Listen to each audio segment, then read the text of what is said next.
Vasteloversveerder Hans de Jonge is 46 jaar en komt uit Meijel. Nou ja, uit Meijel. Ja, nou, ik kom uit het zuiden. Ik heb 23 jaar in Heerlen gewoond en ik woon 23 jaar in het noorden, in Meijel. Dus je hebt een beetje een mix van het beste van het zuiden, of het mooiste van het zuiden, met het schoonste van het noorden.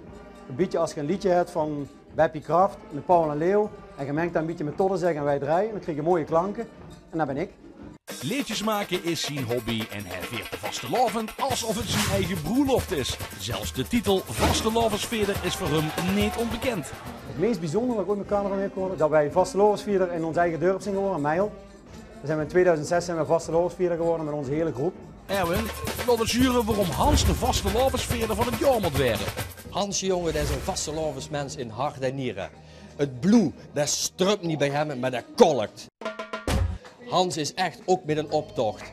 Niet alleen met een optocht, maar ook voor de jeugd doet Hans het super. Hij betrekt de jeugd erbij en daarmee is de vastelovend ook voor ons de komende tijd gewaarborgd. Zeg Erwin, moest ik niet gewoon in de politiek gewoon?